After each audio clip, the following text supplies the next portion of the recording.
seeing a lot of our bright and sunshiny faces throughout the rest of the presentation, so we really do thank y'all. The conversation today that we have is a popular one. The feral hog issues has come to the Council of Governments in a variety of ways.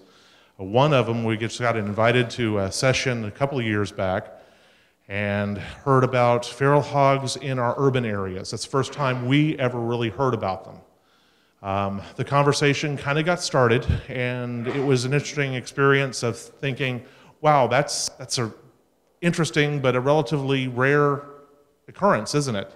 And we looked around the room, and other people started raising their hands, and other people started calling in with very similar occurrences.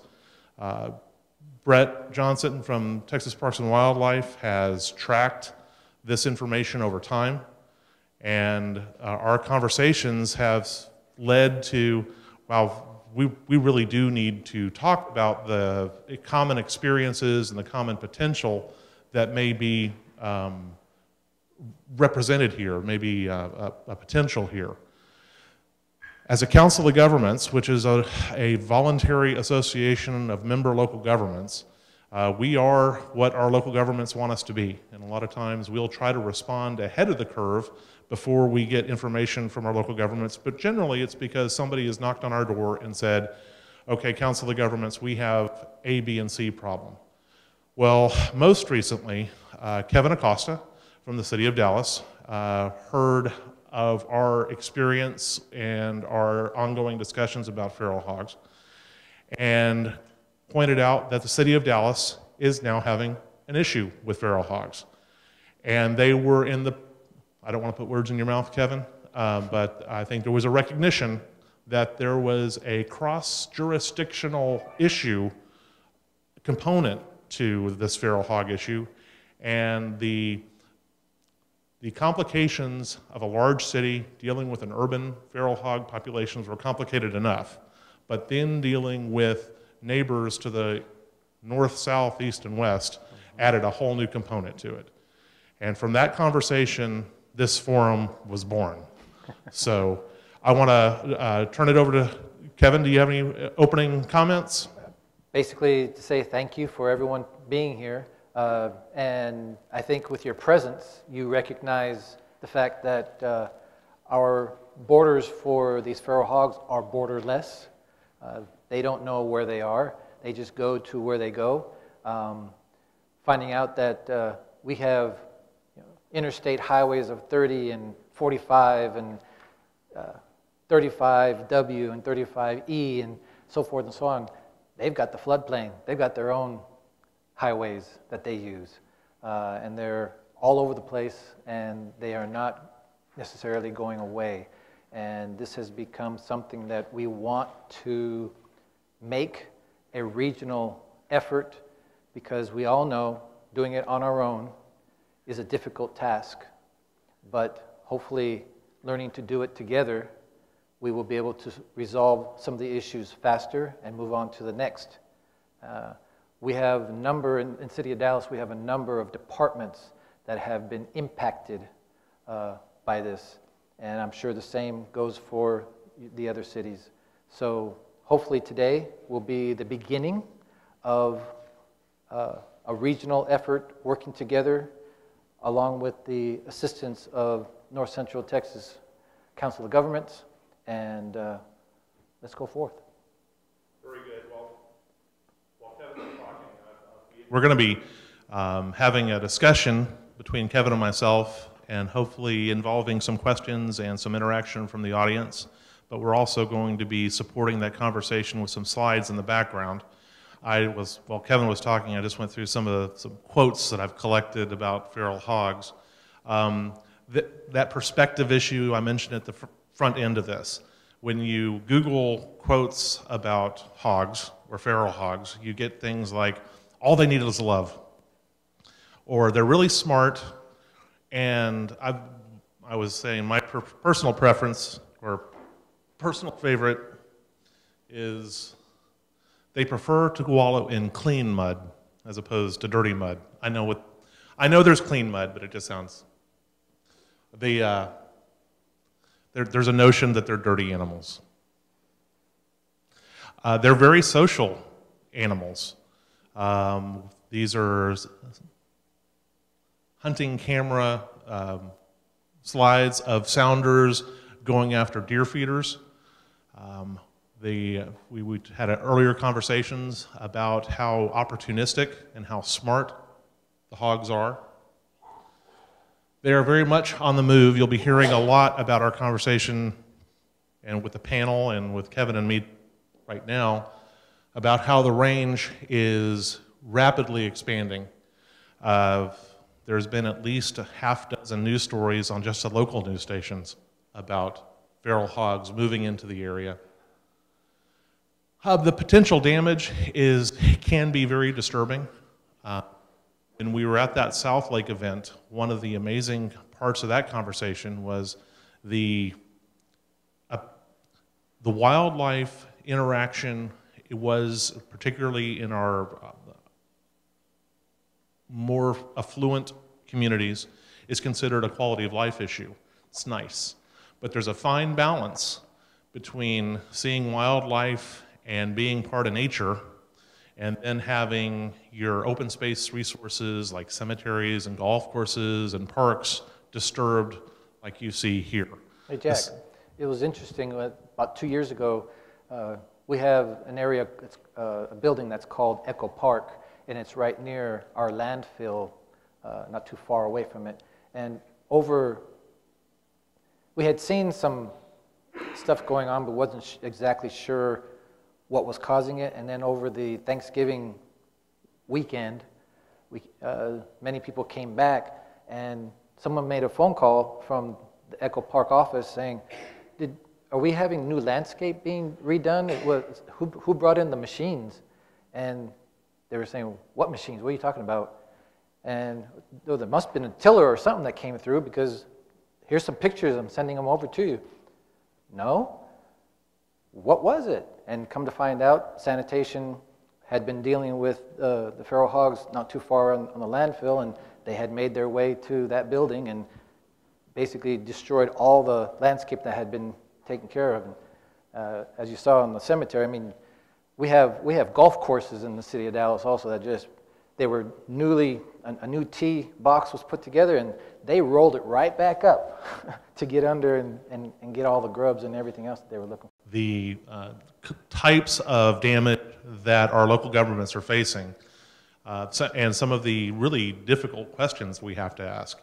Because if you treat it like a simple question, you can overlook some issues. One of the issues or ways of looking at this has been for food pantries, and there's meat on the hoof out there. From a Council of Governments perspective, and recognizing the diversity of the urban nature of our region, or the central core of our region, the contaminant uptake of the feral hogs, and they are what they eat. Thank you, Patricia, you said that earlier today. That's a concern, because that means a universal answer of taking these hogs to food processors and introducing it into the exotic meat market is probably a short-sighted and maybe not the most effective way. It's from the literature we've read going into this discussion, it's a very popular strategy. And I think it may have more risk than the people who are currently involved with it are acknowledging, or at least it's a discussion that needs to be had. The property damage is amazing. The infrastructure, hogs love fence lines. They love creosote posts, especially. They're smart animals. They know if they rub that stuff on their skin, they can deal with parasites and skin irritants. They'll take out fences all over the place, and the utility poles. The vehicle collisions are scary. I have a photo coming up. The competition with wildlife. The North Central Texas region, yes, it does surround Dallas and Fort Worth, but we have portions of the region, portions of the state where sport hunting, the more rural activities are an important part of their economy. Feral hogs can displace those more valuable wildlife populations and even have some impact on domestic stock.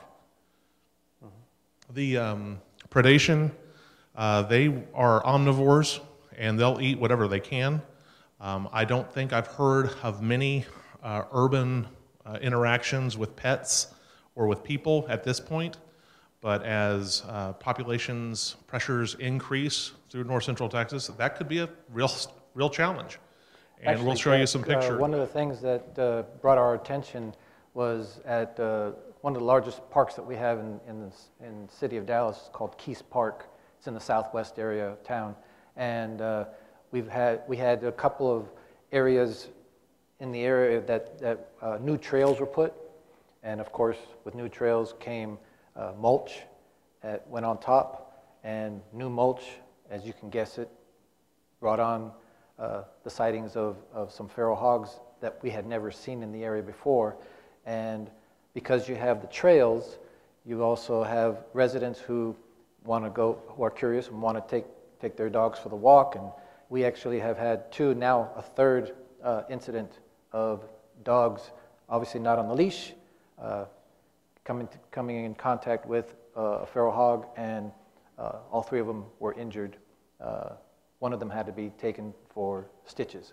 So the first one that happened called our attention because we got the request for checking it out by a resident, and it's happening. Found a slide, or a multiple number of slides, and I like to call it the preferred ways of examining a hog's tusks. The top two are safe.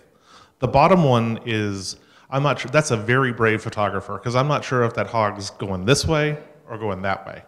So that's one way you don't want to examine a hog's tusks. The number of encounters as they increase, unfortunately, just the odds say that you're going to have more unfortunate encounters where either the hog is sick or somehow feels cornered. And that can be a very devastating impact. Dr. Mayer, in his comments, talks about the personal property damage. Now, many of these photos, two of these photos are from Germany because they have a boar problem there as well.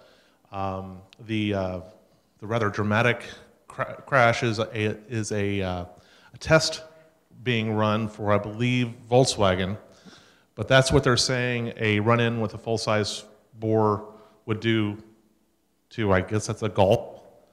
The Peugeot evidently had a bad day, and obviously the hog laying beside the road had a bad day as well.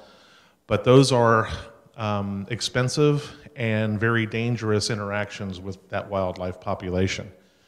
The various strategies out there, and this is something that has come to mind. We've talked about traps and we've talked about different strategies. One of the common threads in discussions with Kevin and other folks is, okay, we'll put a corral trap out there. We'll put something out there. And guess what? You got lucky and you got 20 hogs. Now what? That's where a lot of people get hung up in this feral hog management strategy, and we'd like to talk about some of those. Kevin, what's your reflection on this particular issue? Well, we definitely decided that the more important thing to do is to find professional trappers, because you get something like this and you do get caught in what do we do now? So we had brought in professional trappers. We actually started several what we call administrative, we call them AAs. Anyway, when we acronym everything, administrative what? Action, that's right. And because we've already had 3, we just, in our movement, what we ended up doing is starting a task force with the city of Dallas and brought in representatives from different departments to be a part of that, and have now put into effect a master agreement that will be effective very soon. We got it past our city council, they approved it, and now we're tying up loose ends to get it into action. And we have to bring in a professional because it's just too difficult to do it on your own. Well, it's interesting you bring up that the task force, the Dallas task force. Internal. I've attended one of those. Can you describe the variety of departments that are represented there? Well, we have 4 main departments that are highly represented. That's our Dallas Water Utilities, we have our Parks Recreation, we have our Trinity Watershed Management Group, and then we also have sanitation. Sanitation was actually the first one to experience because of the landfill. But we also have other departments that are represented. We had to bring in the purchasing department because they run the RFBs and RFPs for proposals and bids. We had to bring in our risk management. We have our Dallas Police Department that we had to bring in. So there's a multiple of departments that have to be represented to go through the whole process.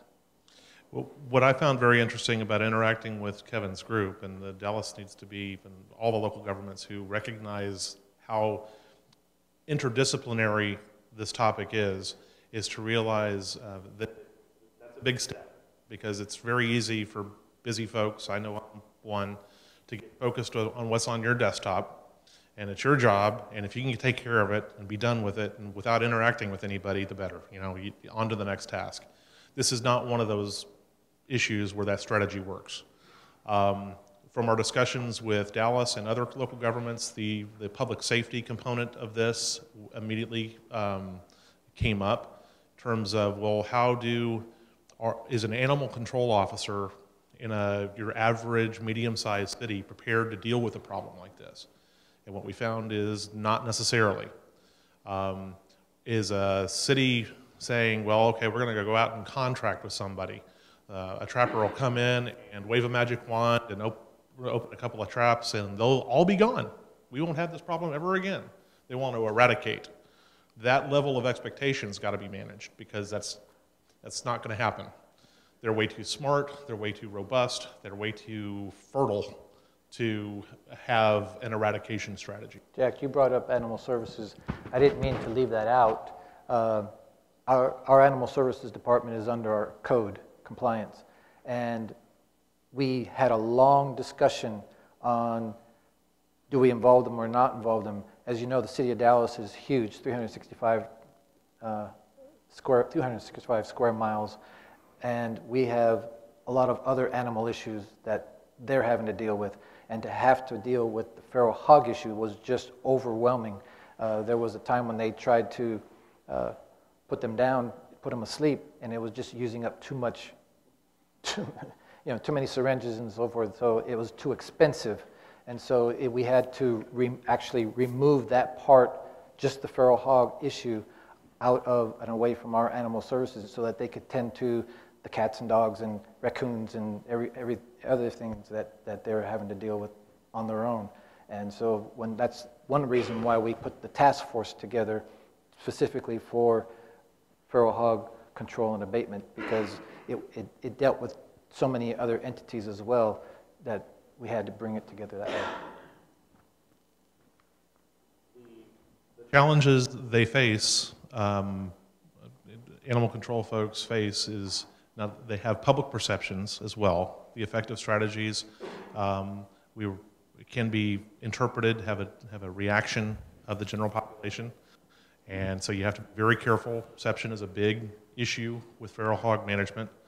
I think a lot of local governments are wanting to work to find good strategies with neighbors so they aren't seen as the outlier, or they aren't seen as taking extreme measures when people understand what maybe some of those measures may appear extreme, but they're actually needed, or maybe there are other measures to examine. You're absolutely correct.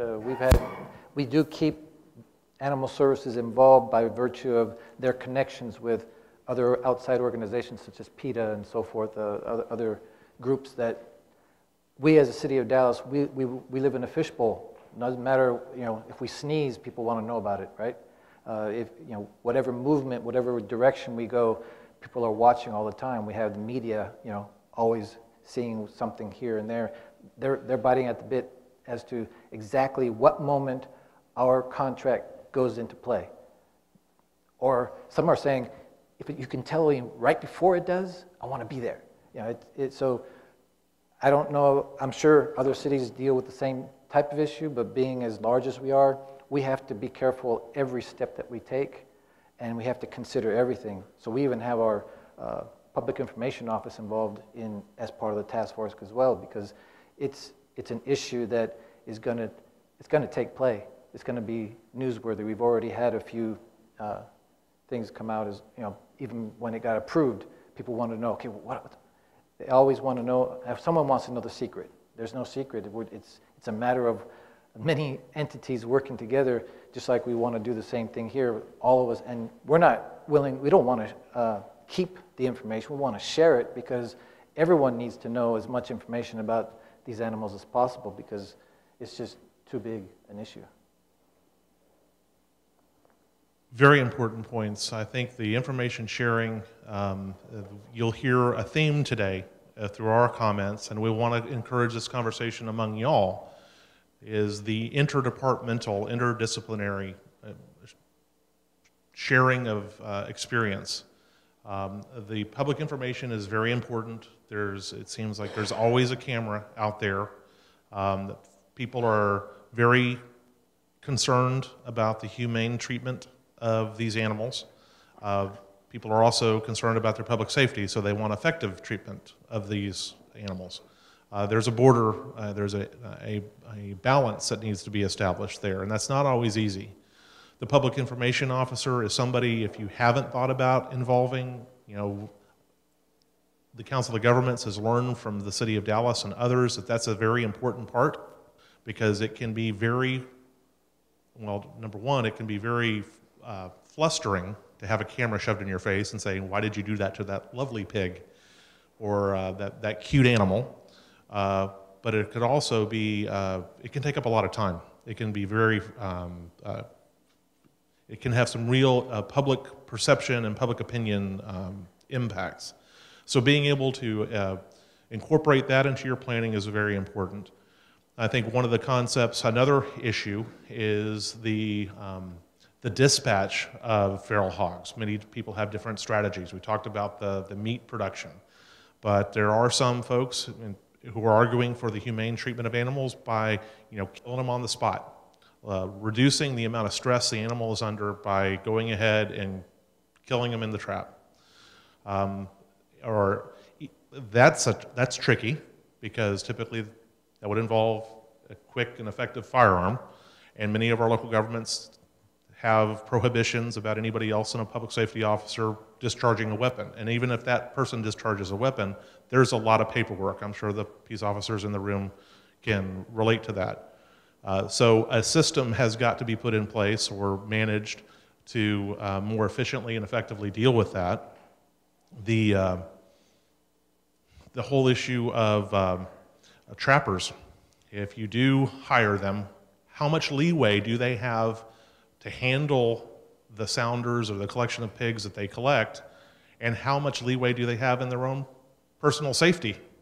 Because they have expectations of being able to defend themselves if they get between a hog and the exit to one of these traps. It was very important when we were putting our contract together to take so many things into consideration, as you were, and the video also alluded to. I mean, that's why we have so many departments involved.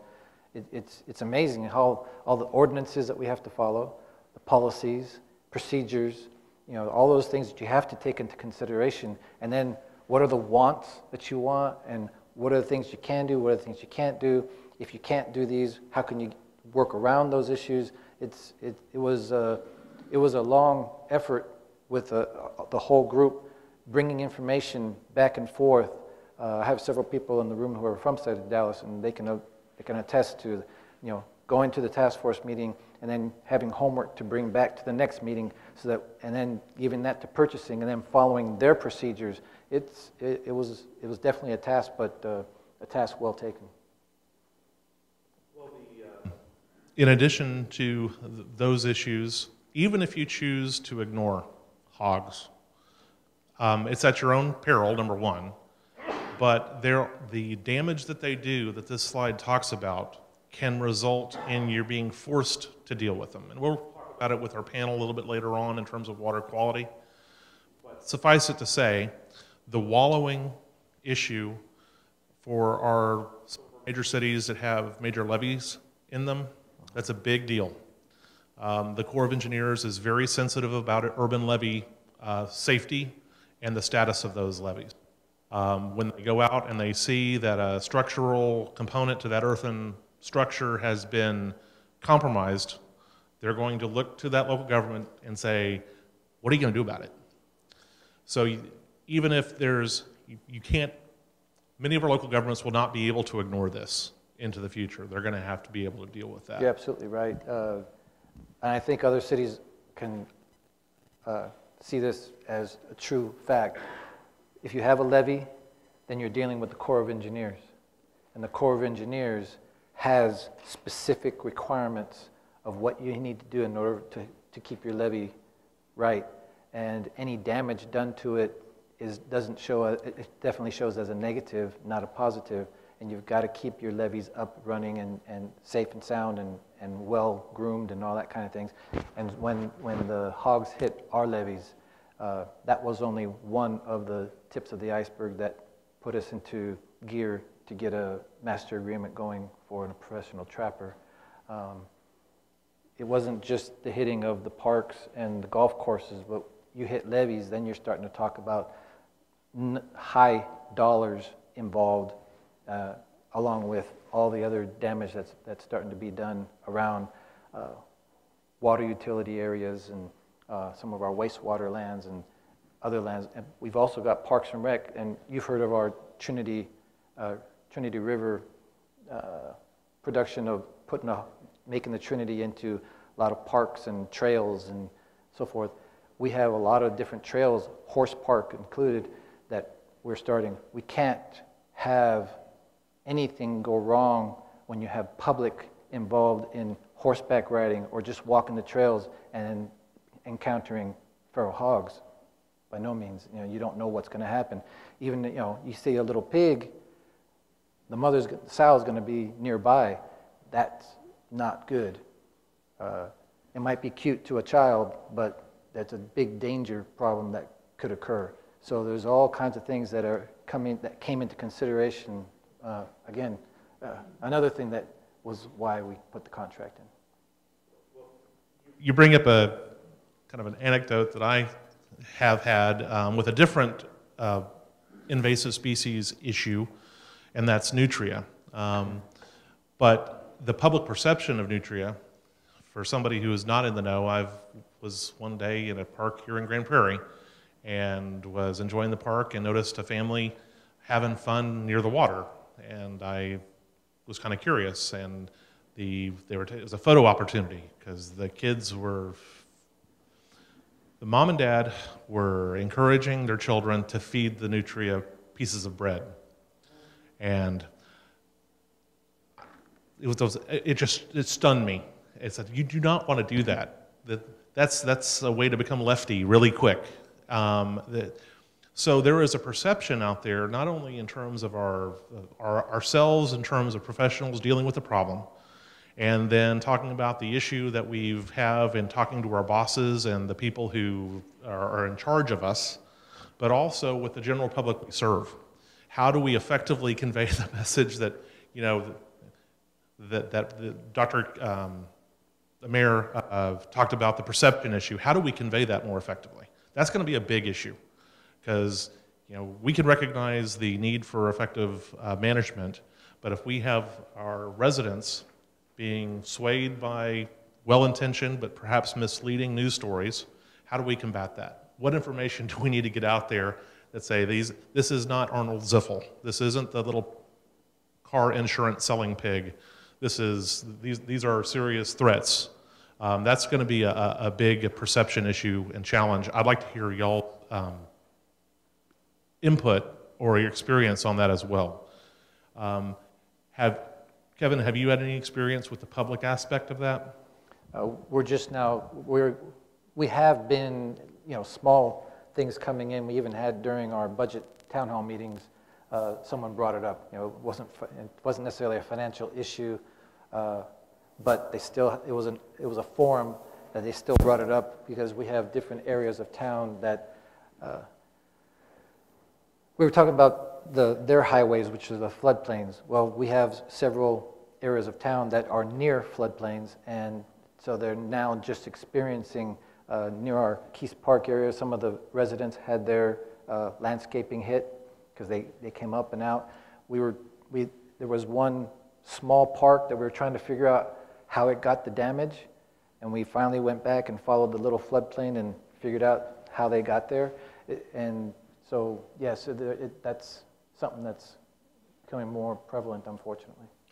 You've mentioned a couple times the superhighway, which are the creeks. Well, one of the pieces of information we've learned from our local governments is that it's natural floodplains, but it's also stormwater conduits. Mm-hmm. They're not afraid of pipes. Once they realize that it takes them to food or it takes them to water resources, they'll use drainage conduits just like they will a natural stream. And so interesting behaviors that they demonstrate over time.